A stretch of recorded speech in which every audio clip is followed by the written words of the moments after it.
Hi folks, welcome to video 4 on our series on routines and procedures for the classroom. In this video, we're going to talk about using technology ethically and effectively. In the first section, we're going to talk about how to use technology responsibly and lay out some ground rules for what we should and shouldn't do with technology in the classroom. The first thing we should know is to close all windows, tabs, and spaces not associated with the class. This should be done before you enter the class, but if it's not, make sure that this is the first thing you do when you open up your laptop during the class. It's important that you understand that there are no chats during class, no exceptions. This means on your phone or on your laptop.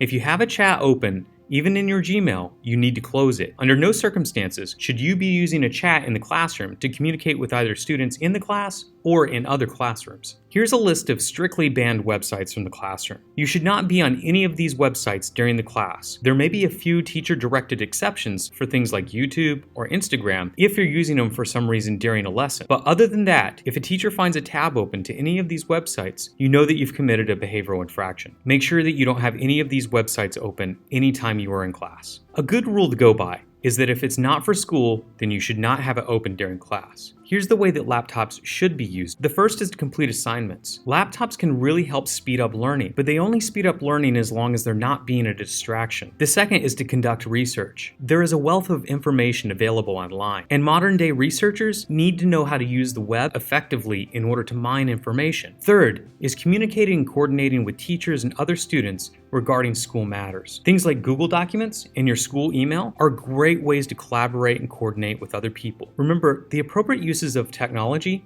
all align to the main goal of learning. If something's not contributing to learning, then it shouldn't be used in the classroom. Next, now that we know how to use technology ethically in the classroom, let's talk about how to use technology effectively in the classroom. We will, of course, use Google Classroom a lot to keep up with assignments and tasks. One of the great features on the Google Classroom is that on the home screen, it tells you what assignments are coming up due for each class. This home screen is a powerful tool for making sure that you're prepared day to day. Unless your advisor has something else going on in the mornings, you should always check your home screen to find out what your day is going to look like and what assignments and tasks you are going to have due that day. Another powerful tool in the Google Classroom is the to-do list. You'll find the to-do list when you click on the hamburger button. That will drop down a menu. Click on your to-do list. It'll take you into a screen where you can see all of your missing work in addition to whatever's due that day. You can see other assignments that you've already completed and turned in just by clicking the Done tab. This to-do list can keep you extremely organized and up to date on everything that's due in every single one of your classes. Your goal should be to make sure that you never have anything under the missing column in your to-do list. Now that we know some of the highlights in the Google Classroom that'll help us keep track of our assignments, let's take a look at how we can use our Bookmarks Bar in order to increase our efficiency. So let me show you what the Bookmarks Bar is and how to use it. Okay, so here's my Bookmarks Bar, and one thing you'll notice is that up here I have almost my entire Google Suite bookmarked. So I've got my Gmail, my Google Calendar, my Google Drive, and my Google Classroom. You guys should do the same thing and make sure you have all of those bookmarked. Here's how to create a new bookmark for any web page on the internet. Come up here to your address bar and click on the lock right next to it. Drag it down into your Bookmarks Bar and you'll see a little line appear where it's going to insert it. Let it go, and it'll insert that website right into your bookmark. Now, I'm going to go ahead and delete this since I already have my Google Calendar bookmarked right over here. The way I'm going to delete it is I'm going to come back over to the bookmark that I created, and I'm going to two-finger click, and then I'm going to go down to delete and delete that bookmark. You'll notice that on my other Google Calendar bookmark, I don't have any text next to the icon. And the way that you do that is you two-finger click on the icon that you want, and then go to Edit, and it'll let you edit the name of that bookmark. So if I name this one Gmail and hit enter, you can see that the word pops up right next to it. Of course, I don't need that because I already know that this icon is Gmail. So again, I two-finger click, I go to edit, and I delete the name. And then I just hit save, and it saves me a little bit of space on my Bookmarks Bar. Now on my Bookmarks Bar, you can see that I've got these icons, but I also have some folders. These folders are really handy for letting me drop multiple things into them and keep a class organized. Or I can create folders inside of folders that help me stay even further organized. Now the way that you create a folder is I come over to the blank part of the Bookmarks Bar and I two-finger click. Then I come down to Add Folder and I click on Add Folder. Then I can name the folder whatever I want. I'll name this one Test 2 since I've already got Test. Now that I've got Test 2 as a folder here on my desktop, now that I've got Test 2 on my Bookmarks bar, I can actually add a folder inside of that folder.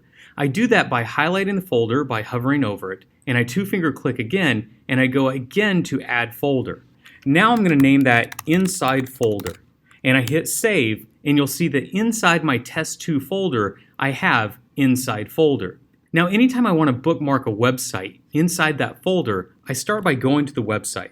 So I'm going to go to Newsela. If I want to save this website to my folder, I just go over here to this little lock icon and I click on it and I drag it. I drag this all the way into my folder and then I release it into there. Now you can see that I've got both my Inside folder and my Newsela article in there. Now, if I wanted to put my Newsela link inside of my second folder, I could just hover over it, click on it, and drag it directly into my Inside folder. Now you can see I've got inside my test folder, I have my Inside folder, and I have Newsela attached to that.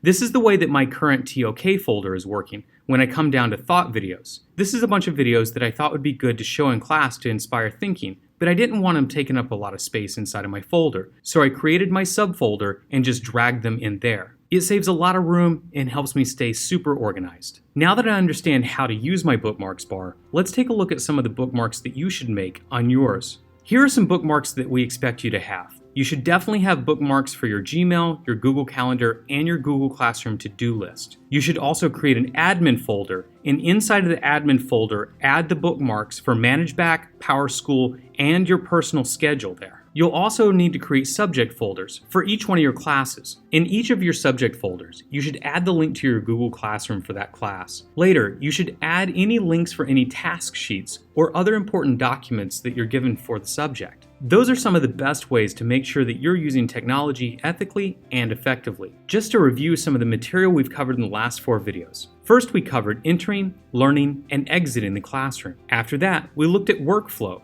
and how you should handle starters, notes, and study skills. Next, we looked at behavioral expectations and the different tiers for infractions. And lastly, we looked here at using technology ethically and effectively.